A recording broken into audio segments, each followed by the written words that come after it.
Assalamu alaikum everybody. This is Javeria Ajmal and I welcome you all to another exciting episode of podcast at Music Lounge. तो जो भी हमें सुन रहे हैं और जो भी हमें सुनते हैं, सबसे पहले तो thank you so much for your time. और इसके अलावा मैं कुछ सोच रही थी कि अभी रिसेंटली हमारे जो कायद हैं, बानी पाकिस्तान कायद आज़म मोहम्मद अली जिन्ना की जो बर्थडे है, उनका जो पैदाइश का दिन है वो गुजरा है। तो वो उस दिन सिर्फ उनके बारे में नहीं सोचते, ऑब्वियसली उनसे लिंक चीज़ों के बारे में सोचते हैं, उनके पाकिस्तान के बारे में सोचते हैं और हम उसकी हिस्ट्री को थोड़ा सा अगर हम गो थ्रू करें, क्योंकि हर बंदा ही, हर इंसान ही जब इस चीज़ को देखता होगा तो कुछ ना कुछ सोचता होगा, हिस्ट्री को देखता होगा, हमारे पाकिस्तान के हालात को सोचता होगा। तो मैंने सोचा क्यों ना आज हम लोग अपने पाकिस्तान के जो करंट अफेयर्स हैं, जो हमारे जो मेजर इश्यूज़ हैं, हम उनको क्यों ना डिस्कस करें, क्योंकि हम बाहर के इश्यूज़ डिस्कस करते हैं, हम डिफरेंट तरह के इश्यूज़ डिस्कस करते हैं, लाइट नोट पर होते हैं। लेकिन मैंने आज सोचा कि हम थोड़ा मेजर इश्यूज़ की तरफ आते हैं जिनको शायद हाईलाइट करने की ज़्यादा ज़रूरत है। और इसी पे बात करने के लिए हमारे साथ मौजूद हैं हमारे educationist mister Ahmed Naeem. So how are you sir? अल्हम्दुलिल्लाह, आप सुनाएं, आप कैसी हैं? अल्लाह का शुक्र है, मैं भी ठीक हूँ। सबसे पहले तो thank you for your time. और आप ये बताएं कि क्या चल रहा है आजकल लाइफ में और क्या इलेक्शन का वेट कर रहे हैं आप?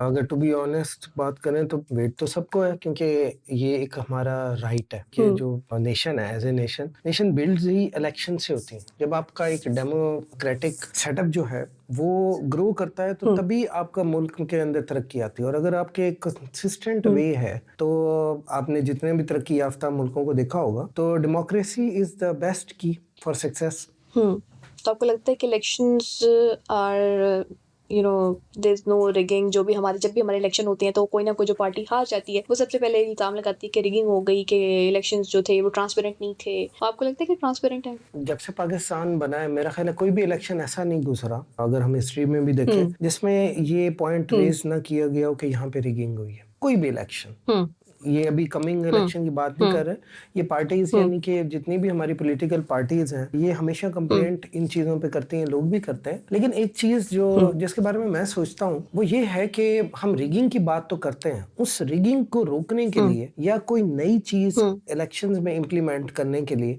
हमने क्या काम किया। यानी कि किसी भी पॉलिटिकल पार्टी ने या इवन इलेक्शन कमीशन जो है हमारा पाकिस्तान का, उसने क्या वर्क किया हुआ है आज से। यानी कि देखें 20 साल पहले भी वही प्रोसेस था, अब भी वही है। पूरी दुनिया में अगर आप देखें तो हमारे पास ईवीएम आ रही है, इलेक्ट्रॉनिक वोटिंग मशीन्स अवेलेबल हैं, वोटिंग मशीन्स, यस।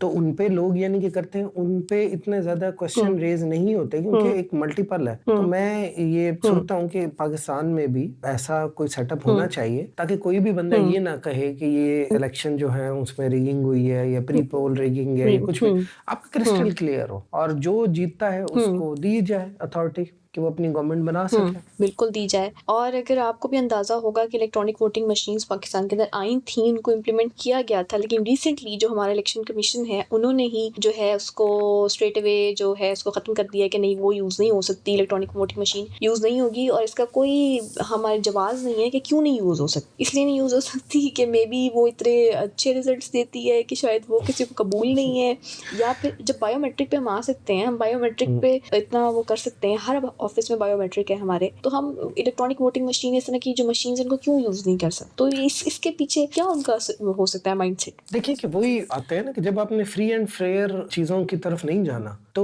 फिर ये सारे आपके पास बहाने आते हैं, चीजें आप देखते हैं। अगर हम उसकी बात करें, जैसे आप भी बात कर रही थी कि बायोमेट्रिक तो हर जगह अवेलेबल है। आपको अगर याद हो कि आज से कुछ अरसा पहले, चंद साल पहले, एक सर्कुलर आया था कि जितनी भी सिम कार्ड है वो लोग अपने नाम पे रजिस्टर क्योंकि बायोमेट्रिक करवाएं। हाँ, बायोमेट्रिक करवाएं। ऑलमोस्ट पूरे पाकिस्तान ने ही बायोमेट्रिक करवाए, ठीक है, सिम्स अपने नाम करवाए। अब वो फोर्सफुली होनी थी तो हर जगह पे सेंटर्स पे लाइनें लगी होती थी कि लोग अपनी सिम्स करवा रहे। तो यहाँ भी अगर आप ट्रेनिंग दे देंगे, अगर लोगों को कंफ्यूजन आती है, चीजें होती हैं, उनको यानी कि आप ट्रेन कर दें, उनको बता दें, चीजें समझा दें, कुछ मसले आएंगे, उसके बाद लोग खुद ब खुद आदी हो जाएंगे कि हमें वोटिंग करनी है इसी पे। किस तरह से करना है? बिल्कुल करना है। और इसके अलावा हम ये देखते हैं कि पहले तो हम कहते थे ना कि इलेक्शंस फेयर हो, इलेक्शन क्रिस्टल क्लियर हो, इलेक्शन ट्रांसपेरेंट हो। अब तो हम कह रहे हैं कि इलेक्शन हो, मतलब अब हम कहते हैं कि मैं कहती हूँ कि दिस इज सो अनफॉर्चुनेट। हमें हंसना नहीं चाहिए, लेकिन कभी कभी खुद ही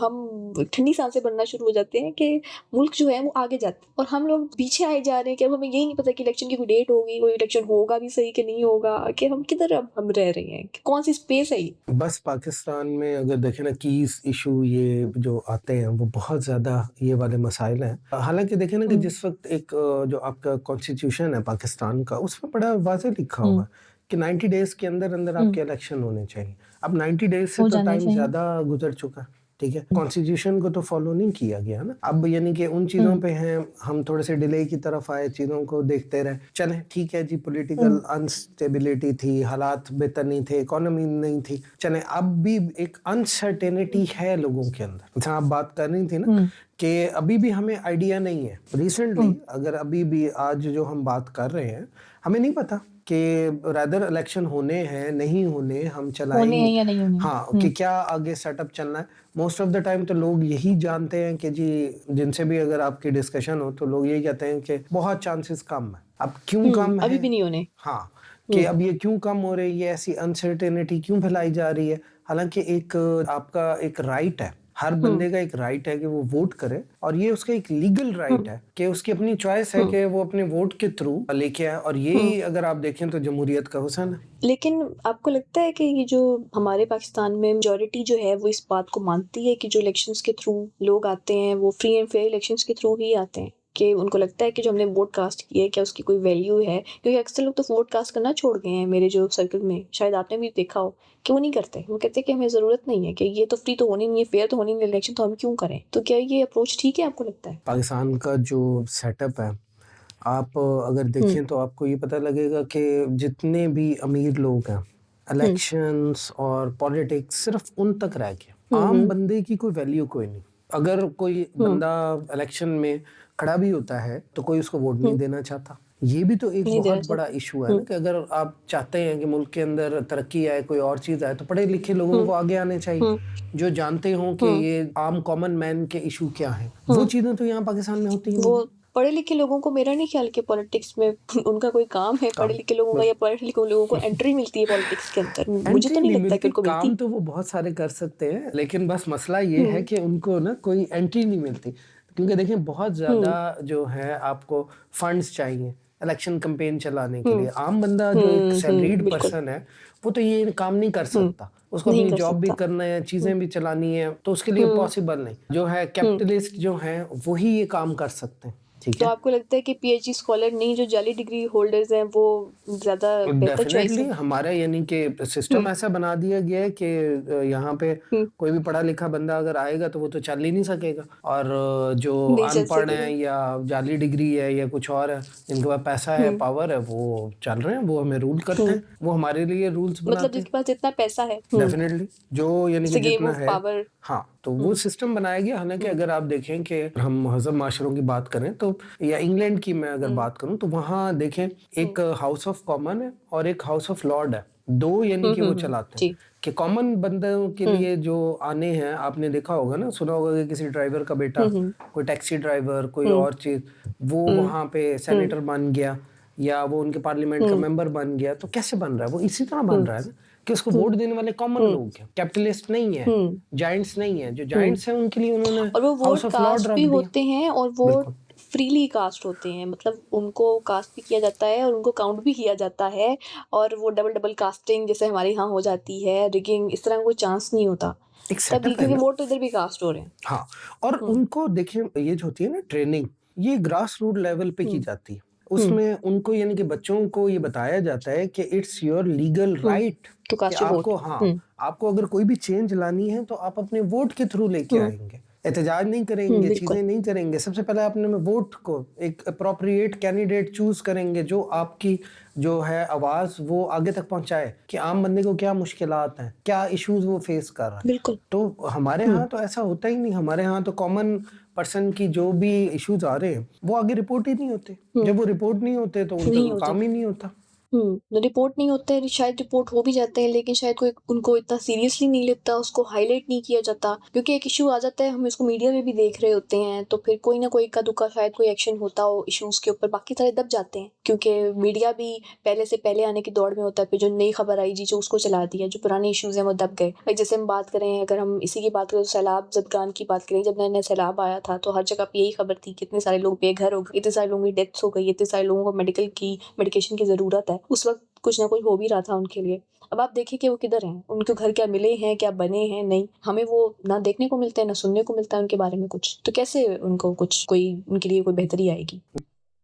जो है, जो हमारा मीडिया हुँ, ग्रुप है, वो उस चीज़ को हुँ, प्रोमिनेंट करते हैं जिस पे उनका रेवेन्यू जनरेट हो रहा है। एग्ज़ैक्टली। ठीक है? ब्रेकिंग हुँ, न्यूज़ सेल होती है। आपको टीआरपी हुँ, चाहिए, आप रेटिंग देख रहे हैं, आप उन चीज़ों पे देखते हैं हुँ, जो हम कहते हैं ना हुँ, सनसनी फैला देना, वो उस काम पे चलता है। हुँ, अब जब तक लोग हुँ, सलाब ज़द को देखना चाहते हैं, तब तक हर अपने न्यूज़ बुलेटिन के अंदर उसको हाइलाइट करते हैं। जब हुँ, वो देखते हैं कि अब टीआरपी बिल्कुल। डाउन हो गई, वो उसको खत्म कर देते हैं। हुँ, मसाइल खत्म नहीं कोई होते। नया इश्यू आ जाता है। हाँ, कोई हुँ, नया उसको रिप्लेस कर देता है, लेकिन उन लोगों के जो हुँ, मसाइल हैं वो ख़त्म नहीं हुए। अगर सैलाब ज़दगान के देख लें तो हुँ, बहुत सारे एरियाज़ में अभी भी रिसेंटली अगर आप देखें हुँ, तो कई महीने गुज़रने के बाद भी उनके इलाकों से पानी हुँ, खुश्क नहीं हुआ। पानी अगर खुश्क भी नहीं हो हुआ। गया तो इंफ्रास्ट्रक्चर टोटल डैमेज हो चुका है। हुँ, वहाँ रहने हुँ, की उनकी यानी कि हेल्थ कोई बुरी तरह हाँ, डैमेज है। हेल्थ भी हुँ, इशू आए हैं, इंफ्रास्ट्रक्चर के भी बहुत सारे इश्यूज हैं और वो लोग वहाँ रह हुँ, नहीं सक रहे। और मसला क्या है कि हुँ, अब उनकी आवाज़ को सुनने वाला नहीं है, किसी को यानी कि नहीं है। रेटिंग नहीं मिल रही, किसी को चीज़ें नहीं आ रही। वो हुँ, जहाँ तक वो बात हुँ, पहुँचाते हैं वो कहते हैं ठीक है जी, हमारे पास फंड नहीं है, हुँ, हमारे पास चीज़ें नहीं है, और हुँ, वो फिर हुँ। Neglected one.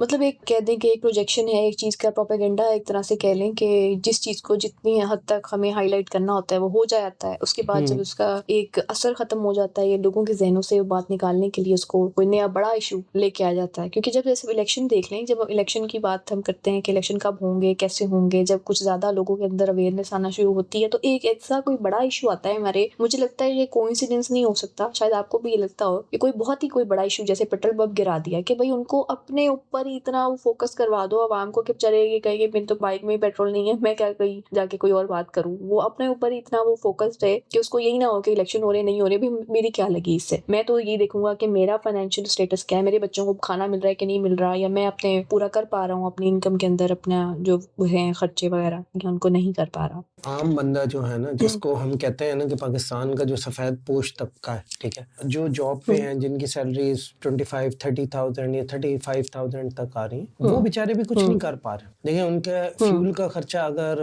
35,000 भी सैलरी है, 10,000 रुपए अगर सिर्फ फ्यूल का लग रहा है या ट्रांसपोर्टेशन कॉस्ट आ रही है, हुँ, तो बिजली के बिल हुँ, देख लें, ग्रोसरीज़ के आप देख लें, बाकी चीज़ों को देख लें, वो बंदा क्या करे?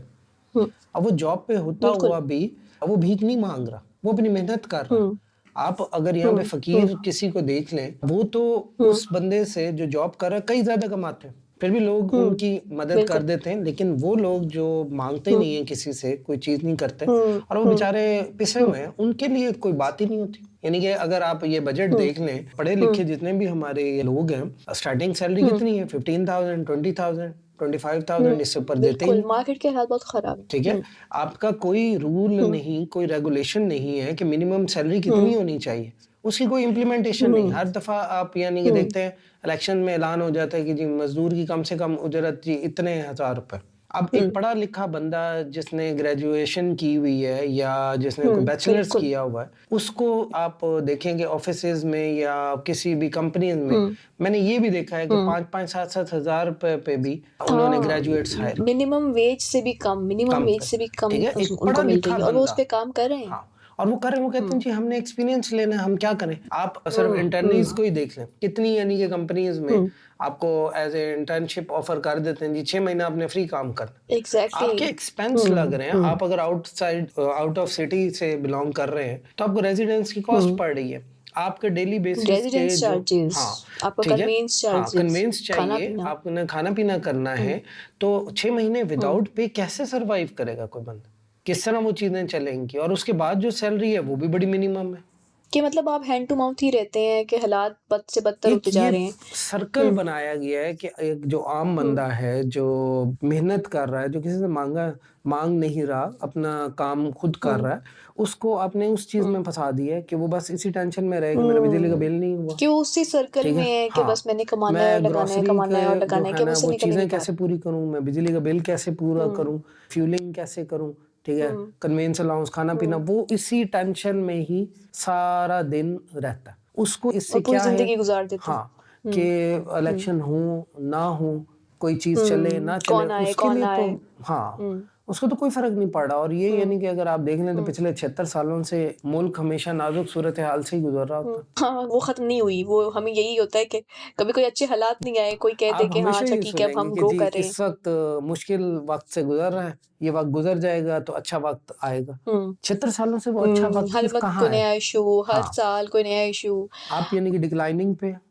तो आप मतलब हम इसी उस पे पहुँचे हैं कि इलेक्शंस हों या ना हों, मुल्क के हालात चेंज नहीं होते। क्योंकि देखें कुछ सालों से मैं भी देख रही हूँ, उससे पहले से आप देख रहे हैं, आपका तजुर्बा है। तो मैं तो खुद इस उस पे पहुँच चुकी हूँ कि इलेक्शंस हो ना हो, एंड जब तक आम इंसान के बारे में नहीं सोचा जाएगा, आम इंसान की कदर नहीं की जाएगी, उसके इश्यूज़ को नहीं एड्रेस किया जाएगा, तब तक हमें कोई परवाह नहीं है, मुझे भी नहीं है परवाह कि कोई इलेक्शन होता है या नहीं होता है, कोई आता है या नहीं आता, कोई पॉलिटिकल पार्टी कौन सी जीत रही है, कौन सी नहीं जीत रही। हमें नहीं होना चाहिए, हमें तो अपने कंसर्न्स को फोकस करना चाहिए, मेनली मेरा ख्याल है। और पॉलिटिकल पार्टीज के पीछे लड़ना नहीं चाहिए, जो एक बात है। बिल्कुल, ये जो चीज़ आप लास्ट कह रही हैं, ये भी हमारे जो कल्चर है ना, ये भी बड़ा अजीब सा बनता जा रहा है। टॉलरेंस खत्म होती जा रही है। अगर आप देखें, आप किसी भी पार्टी को सपोर्ट कर रहे हैं, कोई बंदा अगर ये देख, फ्रीडम ऑफ स्पीच है, हर किसी की अपनी चॉइसेस हैं, एग्जैक्टली। वो अपना लीडर चूज कर सकता है। लोग एक दूसरे से मिल नहीं रहे, बातचीत छोड़ देते हैं, यानी कि अपनी रिश्ते तोड़ पॉलिटिकल, देते हैं। हाँ बिल्कुल, रिश्ते तोड़ देते हैं पॉलिटिकल एफिलिएशन के पीछे। कोई भी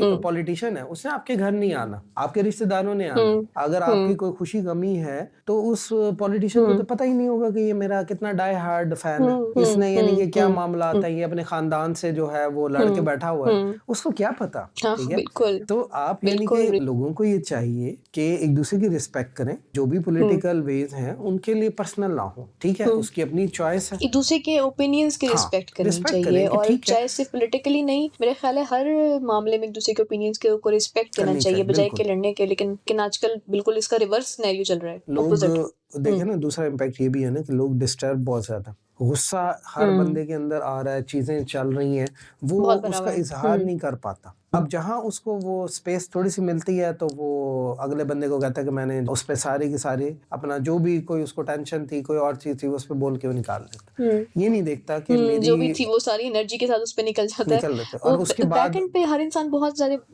मसलों से गुजर है। बिल्कुल, क्योंकि हर बंदा अपने सर्वाइवल की वो जंग लड़ रहा है। जंग हमें नहीं लड़ रहा है। पता होता कि वो बेशक। कौन सा बंदा किस टाइम में किस परेशानी से गुजर रहा है, क्योंकि हम नहीं जानते। एग्जैक्टली। तो एक अगर इस चीज़ को मैं पर्सनली ये समझता हूँ कि अगर लोग थोड़ा सा अपने रवैयों को ज़रा सा नॉर्मलाइज कर लें कि ठीक है, आपकी हाँ। अपनी एफिलिएशन है, मेरी अपनी एफिलिएशन है। एंड द डे क्या है कि आपने अगर एक पार्टी एक्स को वोट करना है तो मैं वाई को करूंगा, मेरी चॉइस है।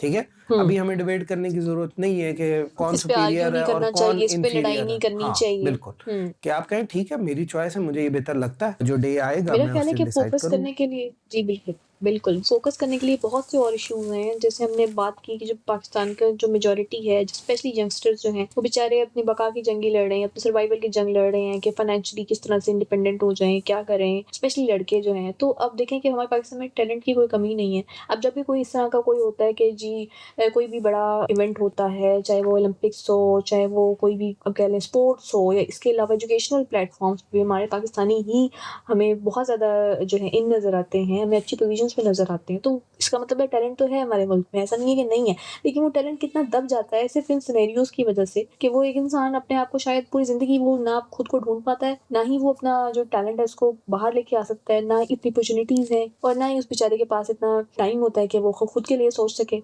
या अपने बारे में कुछ फैसले ले सके। देखें कि यूथ जो है उसके पास अपॉर्चुनिटीज नहीं आ रही, और जो है एक ना ब्रेन ड्रेन है। ठीक है, लोग ना शिफ्ट हो रहे हैं। शिफ्ट क्यों हो रहे हैं कि उनको अपॉर्चुनिटीज प्रोवाइड ही नहीं की जा रही। टैलेंट अगर देखें अपने मुल्क में आपको इक्वल अपॉर्चुनिटी अगर मिल रही हो तो कौन बंदा चाहेगा कि वो बाहर जाए।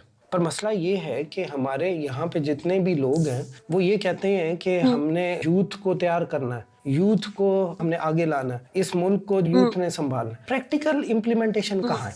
जब बात आती नहीं है होती। यूथ की किसी भी मसले को रिजॉल्व करना, यूथ का जहाँ पे हक होगा वहां पे कोई रिटायर्ड बंदा बैठा होगा, वहां पे आपका वो पर्सन जो जिसका दूर दूर तक ताल्लुक यूथ से कोई नहीं, वो डिसाइड कर रहा होगा कि यूथ को क्या करना चाहिए। जब आप यूथ के हाथ में कोई चीज देंगे ही नहीं, उसको यानी कि ट्रेनिंग कैसे तब आप मिलेगी? कैसे हाँ, कि अगर सारी चीजें हमने एक, आप किसी भी ऑर्गेनाइजेशन में देख लें, किसी भी जगह पे देख लें, तो यूथ की क्या नुमाइंदगी है? कुछ भी नहीं। इवन कि आप अगर अपनी पाकिस्तान की पार्लियामेंट देख लें, कितने यंगस्टर जो आपके बिल्कुल भी नहीं। कोई बिलावल भुट्टो साहब है, वही कहते हैं कि मैं यंग हूँ। बिल्कुल वही है, के अलावा तो हमें कोई भी यंग लीडर नजर ही नहीं आता। तो यूथ की नुमाइंदगी कहाँ है इस मुल्क के अंदर? अच्छा, जो पॉलिसी मेकर्स होते हैं वो कहते हैं जी हम यूथ के लिए कर रहे हैं, विदाउट यूथ को इन्वॉल्व किए हुए वो हमारे लिए पॉलिसीज बना रहे हैं। How is it possible? Policy बना उनको देते क्या हैं। यानी कि पता है कि यूथ किन मसाइल को उनको फेस ये कर नहीं रहे हैं? पता कि अभी आजकल की क्या रिक्वायरमेंट्स हैं, कि जो करंट सिनेरियो है, उनको ये नहीं पता कि जो है हमारा इतना हम लेवल आगे आ चुके हैं, दुनिया के में क्या चल रहा है। जनरेशन जी, जो लेटेस्ट जनरेशन को जनरेशन जी बोलते हैं, और बहुत पहले की जो जनरेशन हैं जहाँ पे वो जो होता आ रहा है, उनके जो तौर तरीके हैं वो हम पे भी इम्प्लीमेंट किए जा रहे हैं, आजकल की यूथ पे इम्प्लीमेंट किए जा रहे हैं। हाँ, अगर आप देखें कि एक बंदा जो था वो आज से अगर 30-35 साल पहले यंग था, तो अब उसकी उस वक्त की सोच और आज के जो यूथ है उसकी सोच नहीं मिल सकती।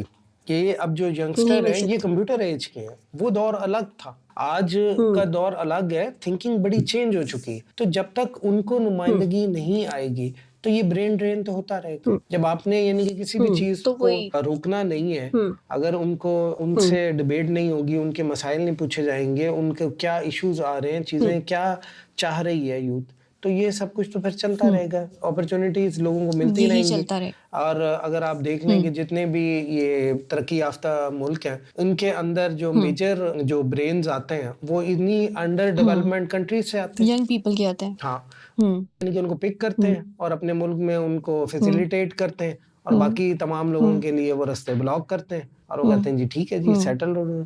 लेकिन जो यहाँ पे नहीं हो पाता अनफॉर्चुनेटली। अच्छा, मेरा नहीं ख्याल कि पॉलिटिकल पार्टीज का भी कोई हालात हैं कि आप देखें कि कोई भी लीडर कभी भी पकड़ा जाता है, किसी पे कभी भी बैन लग जाता है। कोई किसी का सर्वाइवल ये नहीं है कि जो अभी 5 साल के लिए जो एक प्राइम मिनिस्टर बना है वो 5 साल पूरे करेगा, ऐसा नहीं होता। कि एक चीज़ मतलब जैसे स्ट्रक्चर के साथ होती है ना, स्ट्रक्चर कुछ भी नहीं है कि अभी 3 साल भी हुए हैं तो उसको हटा दिया, 4 साल हुए हैं वो हट गया, 5 साल हुए हैं या 5 साल पूरे नहीं करने देते उसको किसी भी तरह से। मैंने ये देखा है कि स्पेशली अब नवाज शरीफ की बात करें तो वो आके कहेंगे कि हमारे ऊपर इतने जुल्म हुए, हमें जी जो जिला वतन कर दिया, हमें जेल में ढक दिया, हमारे ऊपर ये हो गया वो हो गया। तो वो हर जो पॉलिटिकल जो है पार्टी के जो लीडर के पास अपने अपने किस्से होते हैं सुनाने के लिए, और तो उनको भी तो सर्वाइवल, वो भी तो एक सर्वाइवल की जंग लड़े हैं एक तरह से, मुझे लगता है कि क्योंकि उनका भी कोई सर्टेनिटी तो कहीं भी नहीं है। बिल्कुल इसी तरह आ रहा है कि पाकिस्तान में अगर आप हिस्ट्री उठा के देखें तो लियाकत अली खान से लेके लास्ट जो हमारे हैं इमरान खान तक किसी को भी 5 साल पूरे नहीं करने दिएगा। पाकिस्तान में आज तक कोई प्राइम मिनिस्टर ऐसा नहीं गुजरा जिसने अपनी पूरी टर्म गुजारी। 5 साल पूरी की, बिल्कुल। हमेशा उसको वक्त से पहले हटा दिया जाता। जब आप कंसिस्टेंट ही नहीं रहेंगे, पॉलिसीज ही नहीं होंगी, चीजें आपकी होंगी नहीं, हर बंदे को यानी कि अपने सर्वाइवल की फिक्र। देखे ना, जो बात अभी हम कर रहे थे, जो एक बंदा है मिडिल क्लास में आ रहा है, जो सैलरीड पर्सन है, उसका सर्वाइवल क्या है कि मेरे मंथली एक्सपेंस पूरे हो जाए। पॉलिटिकल जो हमारी लीडरशिप जितनी भी मौजूद है उसका सर्वाइवल ये है कि जब हमारी पार्टी इक़्तिदार में ना रहे, इक़्तिदार के बाद हमने सर्वाइव कैसे करना। तो फिर मुल्क जिस तरह पाकिस्तान चल रहा है ना, ये फिर ऐसे ही चलता रहेगा कि आप हर जगह जब अनसर्टेन थिंग्स रखेंगे तो फिर कौन इन्वेस्ट करना चाहेगा इस मुल्क के अंदर? तो कौन किसी के लिए टेक्नोलॉजी सोचेगा? कौन ये सोचेगा कि आवाम का क्या बन रहा है या मेरे से जो साथ वाले घर में क्या हो रहा है? जब उसको अपने ही जो इश्यूज से वो इंसान बाहर नहीं निकलेगा तो वो कैसे सोचेगा? कि मैं तो तो कैसे अपना सोचेगा? सर्वाइवल कर लूं, मैं दूसरे की क्या परवाह करूं? क्या परवाह करूं? इस तो शायद यही वजह है कि हमारा जुडिशियल सिस्टम उस तरह से नहीं स्ट्रांग हो पाया कि हम सब एक जो रेस के अंदर हैं, एक सर्कल के अंदर हैं। इसके अलावा अगर आप देखें कि मेजर इश्यूज अगर हम बात करें कि बहुत सारे ये भी हमें नैरेटिव्स मिल रहे हैं कि फ़लस्तीन पे तो बहुत बात होती है, जुल्म तो हमारे पाकिस्तान के अंदर भी बहुत हो रहा है। बहुत ज़्यादा लोग इस पे आजकल बात कर रहे हैं कि जैसे बलोच आपने देखा कि प्रोटेस्टर्स आए, ये उनका राइट है, राइट तो मेरा भी है, आपका भी है कि हम किसी बात पे पीसफुल प्रोटेस्ट कर सकें। लेकिन जिस तरह से उनको मिस हैंडल किया गया, ख़वातीन को मारा गया, उनको ज़बरदस्ती उनको वापस भेजा गया, उनके ऊपर जो भी मज़ालिम इन्होंने किए पुलिस की जानिब से किए या हमारी हुकूमत ने उनको जो भी दिया ऑर्डर्स किए, तो क्या वो ठीक है? क्या इंसान को एक इतना राइट भी नहीं है कि वो अपने लिए आवाज़ उठा ले? में या आप अगर किसी भी चीज को देख लें तो जबरदस्ती या मारपीट करके ना मामला हल नहीं होता। डिबेट की जाती है, डायलॉग होते हैं पूरी दुनिया में। देखें कि इश्यूज कहाँ नहीं होते। हमसे बहुत बड़े बड़े मुल्क भी हैं, क्या उन्होंने हर बंदे को मारना पीटना शुरू कर दी? हमारी एक बीइंग अ नेशन, हम अगर देखें ना तो हम डायलॉग नहीं करना चाहते, बर्दाश्त नहीं है हम लोग। हम कहते हैं कि डंडे के जोर पे ना हमने सबको सीधा डंडे कर के दिया, जोर पे। ठीक है? तो ऐसा नहीं हो सकता। आप एक किसी बंदे को भी या किसी भी नेशन को एक हद तक सप्रेस कर सकते हैं, उसके बाद वो रिटेलिएट करेगा।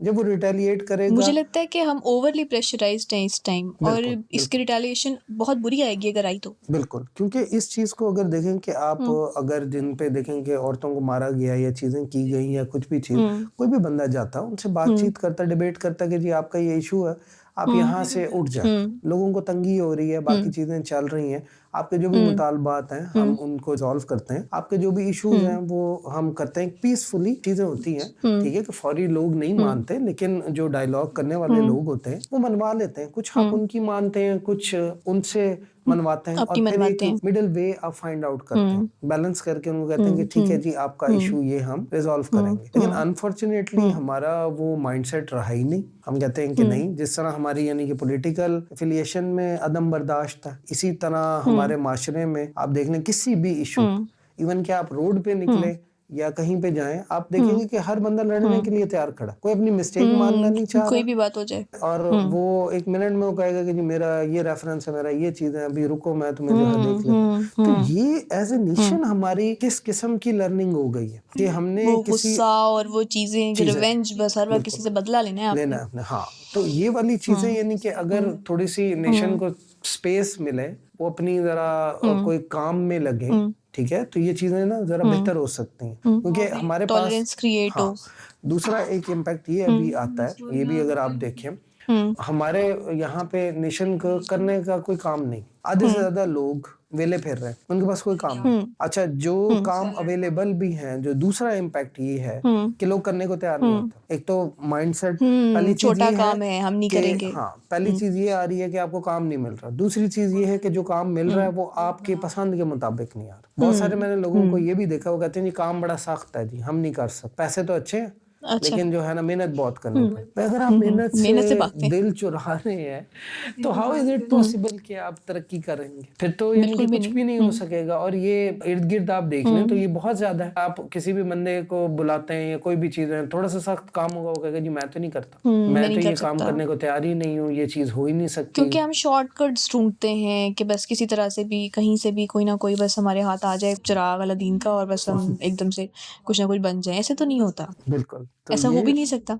एक बड़ा सक्सेस के लिए देखें, एक बड़ा लंबा पाथ हमें फॉलो करना पड़ता है, बट टाइम लगता है सक्सेसफुल होने में। हम देखते हैं सक्सेस स्टोरीज को, हम रीड आउट करते हैं, हम ये नहीं देखते कि उस बंदे की स्ट्रगल कितना अरसा उसने एक चीज पे काम किया, फिर उसको सक्सेस मिली। हमें सिर्फ उसकी सक्सेस नजर आ रही होती है, बैक पे उसकी स्ट्रगल नजर नहीं आ रही हो। तो ये चीजें यानी कि शॉर्टकट वे, हम कहते हैं जी शॉर्टकट वे से हो जाए, तो शॉर्टकट वे में तो कुछ भी नहीं हो सकता, कुछ भी नहीं होता। लेकिन जितने मेरा ख्याल से जितने हम लोग स्ट्रेस्ड हैं इस टाइम, कहीं ना कहीं बहुत सारी वजहों से, कि फॉर एग्जांपल अगर मैं एक स्टूडेंट हूँ और मेरे कोई टीचर की तरफ से कोई इस तरह के प्रॉब्लम्स हैं कि वो चाहे वो किसी और तरह से नहीं, लेकिन मेरे मार्क्स नहीं लगा रहे, खामखा में वो मुझ पर रोब झाड़ रहे हैं, मुझे मिस ट्रीट कर रहे हैं, मुझे काइंड नहीं है मेरे साथ, तो मेरा मेंटल लेवल वो नहीं रहेगा जो कि हम लोग एक्सपेक्ट करते हैं कि एक इंसान का नॉर्मल मेंटल लेवल रहे। तो आप देखें कि हमारा एक पाकिस्तानी बच्चा कितने इस तरह के सिनेरियो से गुजरता है, उसके बाद जाके वो बड़ा होता है, और उसके बाद जो हम बात करें कि ना तो हमें प्रोटेस्ट की इजाजत है, ना तो हमें अपनी किसी चॉइस को आगे रखने की इजाजत है, ना अपनी मर्जी करने की इजाजत। इस पे अब क्या हो सकता है? तो इस पे एक इंसान शॉर्टकट ही ढूंढेगा।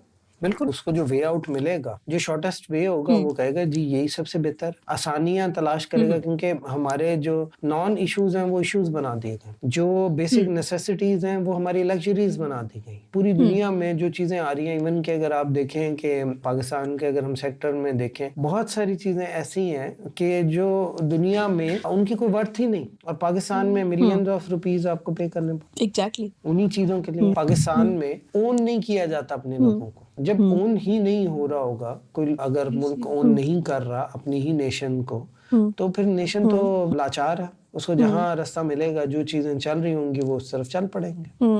बाय हुक और बाय क्रुक वो नेगेटिव वेज से भी उसको हासिल करने की कोशिश करेंगे। देखें ना हमारे लोगों का क्या माइंडसेट ये है कि उनकी सारी जिंदगी जो है ना वो किसी वेल डेवलप अमेरिका कनाडा में गुजरे, वो डॉलर्स कमाए, और जो उनका आखिरी टाइम आ जाए वो मक्का मदीना में जाके फौत हो जाए।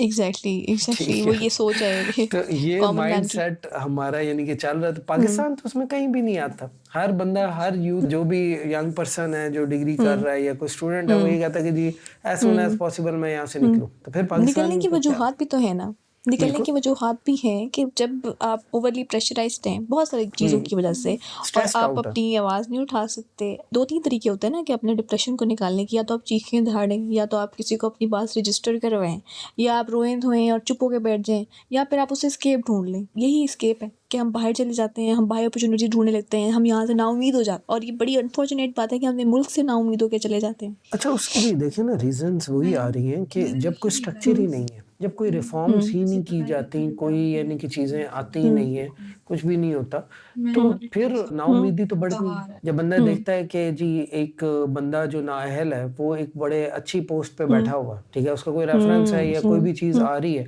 उसको कुछ भी नहीं आता, और एक जो बंदा है जिसके पास स्किल भी है, चीजें भी हैं, और वो जॉबलेस है, तो उसको फिर ये बड़ा एक बड़ा फील आती है, वो डिप्रेस भी होता है, उसको चीजें भी आती। बाहर के सिनेरियो में अगर आप स्किलफुल हैं तो आप बड़ी अच्छी अर्निंग कर सकते हैं, आपको कोई मसला भी नहीं आता, और आपकी जो ग्रोथ है बड़ी रैपिडली है। अच्छा, फिर एक और चीज है कि जो वहाँ पे कल्चर आता है या चीजें आ रही होती हैं, हर बंदा कहीं ना कहीं ये जरूर चाह रहा होता है कि अप्रिशिएट किया जाए। पाकिस्तान में तो अप्रिसिएशन का कोई कॉन्सेप्ट ही नहीं। आपने अच्छा काम किया है या आप अच्छा काम करते हैं, कोई अप्रिसिएशन नहीं। ये गलती कर देंगे तो लोग कहेंगे आपसे तो काम ही सही नहीं होता।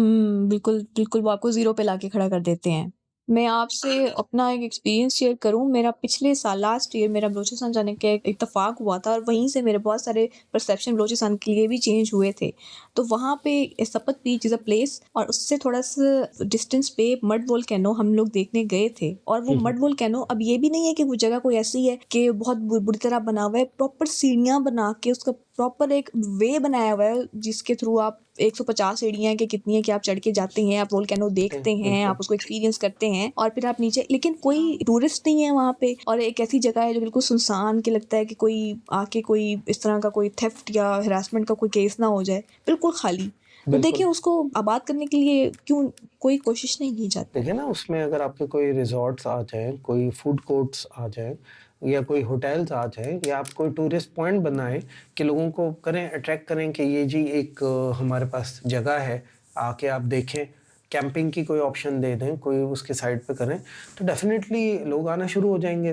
पाकिस्तान में देखें कि बहुत सारी चीज़ें बहुत खूबसूरत हैं लेकिन अनएक्सप्लोर्ड, और लोग डर के मारे नहीं जाते उन साइड्स। बाय रोड अच्छा, मुझे ऐसा लगता है कि जो चीज़ें अनएक्सप्लोर्ड है ना वो सेव्ड भी हैं एक तरह से। जैसे मैं आपको सपत बीच का बताया, जब हम उस बीच पे गए तो इतना साफ पानी, क्या आप यकीन करें, मैंने पहले सिर्फ कराची के बीच देखे हुए थे, तो वो इतना साफ पानी वहाँ का कराची कि तो हम बहुत लोग ज्यादा हैरान हो गंद गए है कि ना, ये लोगों ने कि बहुत वो गंदे इतनी कर साफ दिए। जगह, और जब ह्यूमन बींग, जब हमारे पाकिस्तानी स्पेशली, कहना नहीं चाहिए लेकिन हम लोग भी, मैं भी, हम लोग इस तरह की जगह पे जाएंगे तो हम उसको डिस्ट्रॉय करके आएंगे, हम उसको बेहतरी की तरफ नहीं ला सकते। तो वो था कि वो कम था, कम आबादी वहाँ पे जाती थी, तो वो जगह और खूबसूरत लगती है। बलूचिस्तान के अगर आप देखें तो बहुत सारे बीचेस हैं जो अनएक्सप्लोर्ड, जहाँ पे लोग नहीं जाते या चीज़ें नहीं है। और फिर वही बात आती है ना कि जो हम जिस चीज़ पे डिस्कशन कर रहे हैं, एक तरफ गवर्नमेंट अपनी नेशन को, आप जो भी खाने पीने की चीज़ें लेके आएंगे, जो भी चीज़ें आपके पास होंगी, जब तक वो पैकेट्स के अंदर बंद होंगी, आप कभी उनको गाड़ी से या किसी भी पॉइंट पे नहीं फेंकेंगे, क्योंकि आपको पता है कि इसके अंदर फूड है। जब आपने वो फूड कंज्यूम कर दी तो हम चलती गाड़ी से शॉपर भी बाहर फेंकेंगे। हम किसी भी जगह पे जा रहे हैं तो सबसे पहले हम कहेंगे कि जो चीज़ हम खा चुके हैं अब ये गंद बन गया, अब इसको उठा के बाहर फेंका। आप जिन यानी कि शॉपर्स के अंदर या जिन चीज़ों के अंदर वो सामान पहले लेके आए हैं जब वो पैक था, उन्हीं शॉपर में वापस आप क्यों नहीं नहीं लेके जा सकते। आप एक वो बिल्कुल। डस्टबिन देख लें, ये अपनी सिर्फ रिस्पॉन्सिबिलिटी, छोटी सी चीज है ना कि आप कहें कि जी इसी चीज को हम देखें, हम अपनी चीजों को जो है ना मैनेज करें कि ठीक है कि इसको जो है ना हमने क्लोज करना है, तो ये चीजें हमारे पास क्लोज हो करना सकती है और रिस्पॉन्सिबिलिटी का मुजाहिरा करें, क्योंकि देखिए हर पॉडकास्ट में कहीं ना कहीं हम सारी बातों को जो हमारा जो एंड होता है वो इस बात पे आता है कि बिल्कुल रिस्पॉन्सिबिलिटी का मुजाहिरा करें। बिल्कुल वो हमें भी करना चाहिए, मुझे आपको, ये नहीं है कि हम इस चीज़ से आ रही हैं कि हम कहते हैं कि नहीं तुम करो, लेकिन हम आपस में खुद के लिए भी यही सोचते हैं कि जो हम नहीं करते वो हमें करना चाहिए। हमें रिस्पॉन्सिबल बनना चाहिए, रिस्पॉन्सिबल शहरी बनना चाहिए। लेकिन कहीं ना कहीं एक थॉट वो प्रिवेल कर जाती है कि एक करने से क्या होगा, हमारे करने से क्या होगा, मुल्क के हालात बिगड़े हुए हैं, पहले ही प्रॉब्लम्स चल रहे हैं, तो हम इनको भी अब देखें, छोटी-छोटी चीज़ों को देखें। लेकिन छोटी-छोटी चीज़ों, जो चीज़ हमारे हाथ में है, हमें वो करना चाहिए। बिल्कुल बिल्कुल। और जो आज की हमारी डिस्कशन चल रही है, कंक्लूड मैं इसी चीज पे करना चाहूंगा कि अपनी चीजों को ओन करें। आप, ये मुल्क हमारा है, हम जब तक इस मुल्क में रह रहे हैं, या हमें बात ये थोड़ी सी अजीब सी होती है कि जब तक हम रह रहे हैं, लेकिन जो भी चीजें आ रही हैं आप कर रहे हैं तो इसको ओन करें। एटलीस्ट क्लीनिनेस का तो ख्याल करना चाहिए। अगर हम ये सोचेंगे कि क्या फर्क पड़ता है, बहुत फर्क पड़ता है। अगर चंद लोग मिलके सोच लें ना कि हमने चेंज लानी है, तो अपने आप से चेंज स्टार्ट होती है और उसका इम्पैक्ट पूरे के पूरे आपके माशरे पे आना शुरू हो जाता है। और मैं ये समझती हूँ कि कहीं न कहीं ये ज़रूरत ज़रूर है कि एक दूसरे के लिए आवाज़ उठाना चाहिए। बेसिक बिल्कुल ह्यूमन राइट्स से बहुत सारी जगह, बहुत सारे लोग इस वक़्त बेसिक ह्यूमन राइट्स को लैक करते हैं। उनको नहीं मिल रहे वो राइट। तो अगर हम, मैं, आप, चाहे इस पॉडकास्ट के ज़रिए मैंने भी कोशिश की, आपने भी कोशिश की, हम कुछ इश्यूज़ को हाइलाइट करें। ये नहीं कि हम अपने पाकिस्तान की बुरी प्रोजेक्शन कर रहे हैं। ये है कि हम इन इश्यूज़ को हाइलाइट करके लोगों तक पहुँचाना, उनको थोड़ा अवेयरनेस देना चाहते हैं कि जो मेन राइट्स होते हैं वो भी बहुत सारे लोगों को नहीं मिल रहे। तो अगर हम एक दूसरे के लिए आवाज़ उठाएँगे, कुछ अच्छा बोलेंगे, नेगेटिव किसी के लिए नहीं बोलो आप पॉजिटिव बोलो, आप किसी का सहारा ही बन जाओ एटलीस्ट, कि उनको ये ना हो कि हम बिल्कुल अकेले हैं। आपकी एक साथ वाली, आप ना जाओ किसी दूसरे सूबे में, आपके साथ वाली गली में एक इंसान किसी मुसीबत में है, किसी भी तरह की मुसीबत में, आप उसका सहारा बनो, उसके लिए आवाज़ उठाओ, उसको, उसके इश्यू को हाइलाइट करो। ये हमारी रिस्पॉन्सिबिलिटी होनी चाहिए एज़ अ ह्यूमन बीइंग, मेरे ख्याल से, कि हम बिल्कुल। अपने बारे में थोड़ा-सा कम सोचें और लोगों के बारे में भी सोचें साथ में। देखें, ये हमें इस्लाम यही चीज़ें बताता है। इस्लाम में अपनी ज़ात से बढ़ के या अपनी ज़ात से ऊपर उठ के दूसरों के लिए सोचते हैं, उनके लिए काम करते हैं। तो ये हमारी बेसिक जो तालीमात हैं वो यही आ रही हैं। बिल्कुल आ रही हैं। और एंड पे मैं, जैसे हमेशा ही होता है कि मैं आपका एक ओपिनियन ज़रूर देना चाहूँगी कि हमने बहुत बातें की, बहुत इश्यूज़ को डिस्कस किया। इनका कोई सॉल्यूशन हो सकता है आपके नज़दीक, या कोई एक पॉज़िटिविटी या कोई किरण होती है ना उम्मीद की, हम कहते हैं कि अगर ये हो जाए तो ये हो जाएगा, ये हो जाए तो ये ठीक हो जाएगा। तो आप क्या, सारे सिनेरियो को देखते हुए आप क्या कहना चाहेंगे? देखिए, मैं बस इसको कंक्लूड इस तरह करना चाहता हूँ कि मायूसी हर बंदे के अंदर आती है जब वो इस तरह के हालात देख रहा होता है। लेकिन देखें कि जहाँ बहुत ज़्यादा स्ट्रेस एनवायरनमेंट होता है ना, अपॉर्च्युनिटीज़ भी वहीं क्रिएट होती हैं। तो हमें पॉजिटिव रहना चाहिए। अल्लाह ताला से अपने, यानी कि करदा ना करदा गुनाहों की माफ़ी मांगनी चाहिए, क्योंकि अल्लाह ताला वक्त बदलते हुए देर नहीं लगाता। अल्लाह ताला के लिए तो कोई मसला नहीं। आप होपफुल होते हैं, आप अल्लाह पाक से सच्चे दिल से दुआ करते हैं अपने लिए भी, अपनी कम्युनिटी के लिए, अपने मुल्क के लिए, तो डेफिनेटली अल्लाह पाक सुनता है और आपके लिए बेहतरी लेके आता है। और बिल्कुल मैं अप्रिशिएट करना चाहूँगी आपकी इस बात को भी और इस बात को भी कि इस्लाम की टीचिंग्स को भी हमें साथ-साथ लेके चलना चाहिए, और बिल्कुल। एजुकेशनल दूसरी जो पर्पसेज़ हैं उनको साथ-साथ रख के इस्लाम की टीचिंग्स को भी। और मुझे बड़ा अच्छा लगा। तो अहमद साहब, thank you so much for your time, और बहुत अच्छी बातें की हैं आपने, बड़े थैंक अच्छे यू सो सॉल्यूशंस भी मच। बताए, और मैं अप्रिशिएट करती हूँ आपका जो भी पार्टिसिपेशन है। तो इसके साथ जो भी हमें सुन रहे हैं, और आप सबको मेरी तरफ से और अहमद साहब की तरफ से अल्लाह हाफ़िज़। और साथ-साथ में ये जो एंड का हमारा जो मैसेज होता है वो ज़रूर देना चाहूँगी कि रिस्पॉन्सिबिलिटी, रिस्पॉन्सिबिलिटी, रिस्पॉन्सिबिलिटी, जो हमेशा बात करते हैं कि अपने कामों की रिस्पॉन्सिबिलिटी लें, अपनी जो आगे अपने लिए, खुद के लिए चेंज लाने की कोशिश करें, अपने आस-पास के लोगों का ख़्याल रखें। अगर आप जिनकी जो राइट्स नहीं मिल रहे जिनको, उनके लिए आवाज़ उठाने की कोशिश करें, किसी की मदद करने की कोशिश करें, ताकि पॉज़िटिव चेंज आपकी सोसाइटी में, आपके मुल्क में आ सके। तो जितने भी इश्यूज़ हैं कहीं न कहीं वो कम हो जाएँगे जब हम पॉज़िटिविटी दिखाएँगे एज़ अ सोसाइटी या एज़ अ ह्यूमन बीइंग। इसके साथ मुझे भी इजाज़त दें, और thank you so much everybody. अल्लाह हाफ़िज़।